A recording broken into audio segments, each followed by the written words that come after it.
Welcome to my True Scary Story YouTube channel. I want to welcome you all and ask that you subscribe now, comment on my newest video, and introduce yourself. The Sinful Society is very welcoming and are some of the nicest people on YouTube. I narrate for you guys out there, and I want you to share your true scary stories with me. That way I can feature your scary story on an upcoming video.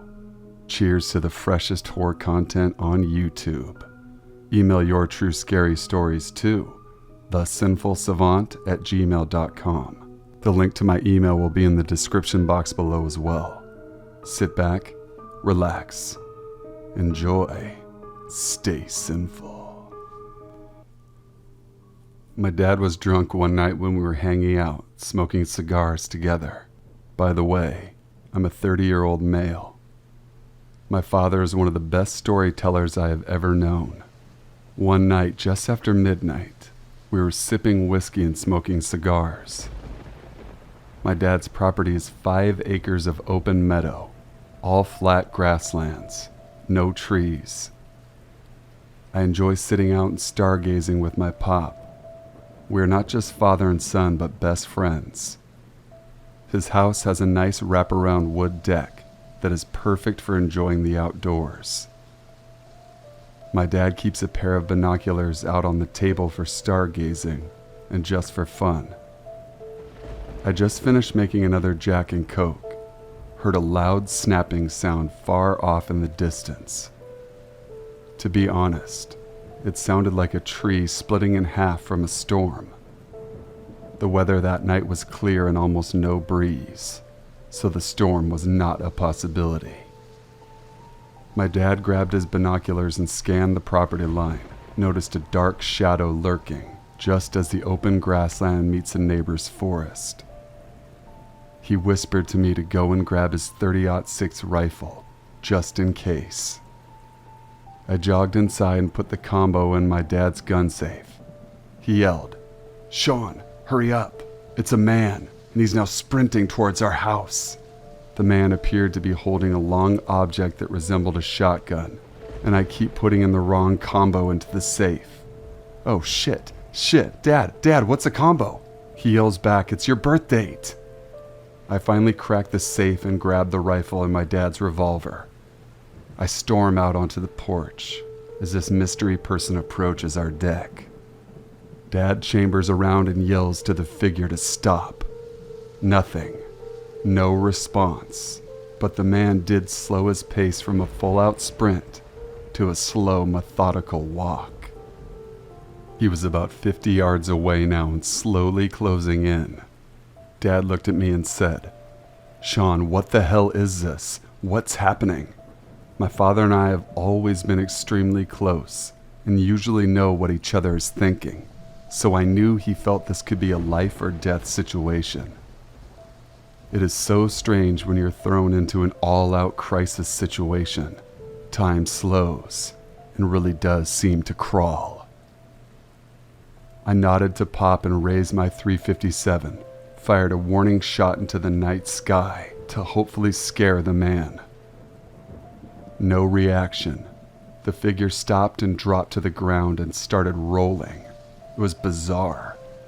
Seconds later, the man fires his gun, clips the hanging basket on the deck right by my dad's head. No more warning shots. Dad took aim with his rifle, clipped the man right in the shoulder. He screamed in pain, and my father yelled, "Who are you?" The man responded, "Larry," which is my dad's name. "Your time will come." One thing you need to know about my dad is that although he enjoys shooting as a sport, he's never killed anyone and would never shoot a man to death unless it was the last and final option. The man gets up and sprints away as my dad yells, "I'll put you down, you bastard, if you ever come on my property again." The man disappears into the tree line and into the night. My dad used to have a business partner named Kevin.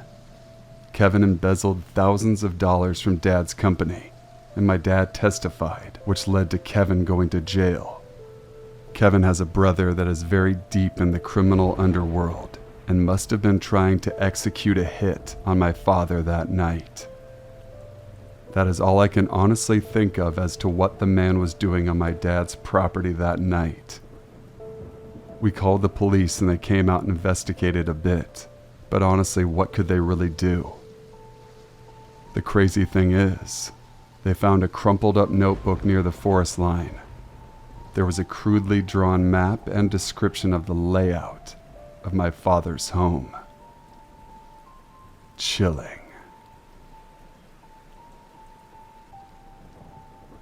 This is a story that happened to me many years ago when I, a 43-year-old female, was 8 or 9 years old. My parents and I lived in a very beautiful big old house that used to be a hotel in the 19th century. The house had 4 extra apartments, and in one of them lived this middle-aged guy, who we will call F. The house was placed on a very small but long road that went between fields and a small forest, all of it going downhill before it ended right by the beach. There was maybe 15 houses and only one other kid my age, so I would sometimes visit with the adults in the area. There was a few incidents with F, the guy that rented one of the apartments. The first one happened when my friend and I were roller skating, and we met F, who was out on his bicycle. We asked him if he would tow us because we were tired, and he let us hold on to his bike. At first we thought he was great, because not all adults would have been okay with that idea, but the ride didn't go very well. Once we held onto the bike, he started going faster and faster, and I mean really fast. It was summertime and we only had shorts or skirts, and back then we didn't have a lot of protective gear, so we absolutely didn't want to fall down. We started out by politely asking him to go slower, but he didn't listen at all. Then we started getting near a really large hill where gravity would always make you go way too fast. So there we would always zigzag our way down to make it down safely. At this point we were screaming at him to stop, but he did the opposite and was standing up on the bike so he could go even faster.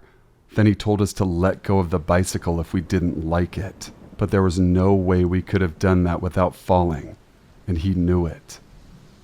Even if he didn't know, he could clearly hear the fear in our voices, but he didn't stop before we were a good bit past that hill, and when we confronted him afterwards, he just said he only did what we wanted him to do, and that it was our own fault. The second incident is a real creepy encounter that I had with this guy, but at the time I just thought it was a bit weird. My mother, on the other hand, got very upset, and as an adult I now understand why. I had met F in the driveway. He invited me in to get a cup of tea. I remember sitting on his couch and not liking the tea because it had no sugar, and when I asked for some, he refused to give me any. Maybe he said he didn't have any, but anyway, I didn't like the tea, and he kind of forced me to drink it anyway, saying how I was the only one who wanted it, and now he went through the trouble of making it, and so on. He got kind of mad, so I did what he told me to do, because he was an adult, and I was only a child. That evening I told my mom. She right away took the phone and called him.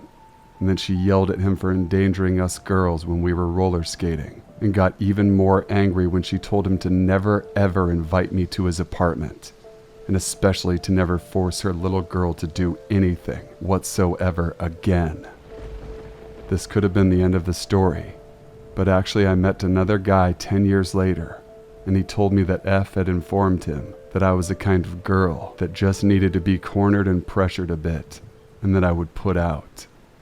Yikes.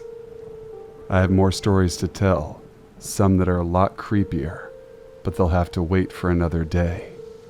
Thank you for reading. I just moved into a small countryside town into a house that was just beside a huge forest. It was a new neighborhood, and it didn't really have many houses on my street. You could without a doubt walk hours into the woods and still be going. Being young and stupid, I'd take my dog walk without having my parents with me, or anything to protect me. I don't even remember having a cell phone on me. Don't blame my parents, please. They were reassured by the fact that my dog was really large, and people were easily frightened by him. My dog was about 7, detail that has its importance. I did that often. Nothing bad ever happened, and I never met anyone down there. I loved it because I could really take my mind off of everything else that was happening in my life. The moving was rough on me, and to make everything more fun, I was being bullied at school, so I really needed that.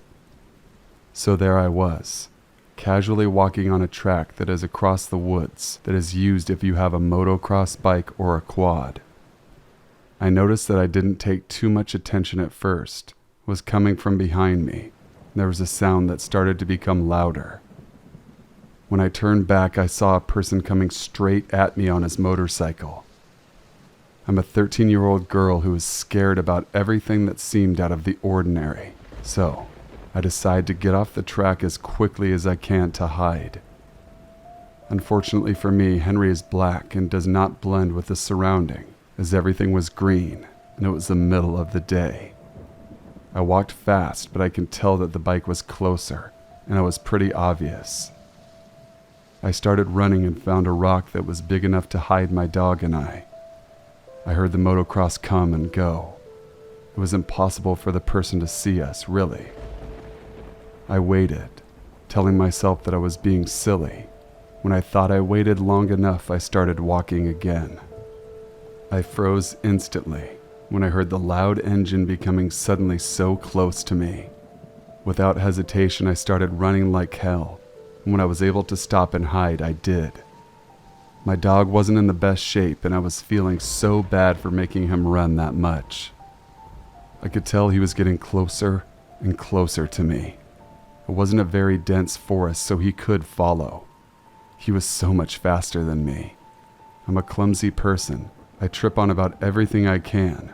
So when I did meet this lovely branch, I fell on the ground hard after tripping over it. But I think I was so full of adrenaline that I just got up and started running again.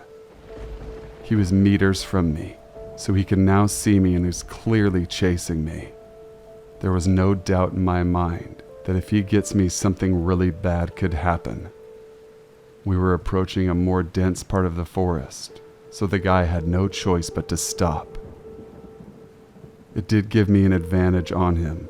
I was able to get away from him. I was so glad when I saw a house. It was under construction, so nobody lived in it. I did find a hiding spot behind this fence. Minutes later, I saw the person come so close to me. I could tell he didn't see where I went. I felt this huge relief when he started to go away. I think I stayed hidden for about 30 to 40 minutes without moving to make sure he didn't come back. I did find my way home, told my parents about it, but they thought I was being dramatic. At the end, I never knew who this person was. I did hurt myself, but nothing too serious. I heard years later about weed that was being grown in a part of the woods with cameras. Maybe I came too close or something, and they saw me on the cameras. I also went with friends of mine when I was older and found out a small abandoned house that was not too far from where this happened. Thank you for watching and listening. Please be sure to leave a like on this video, subscribe now if you haven't yet.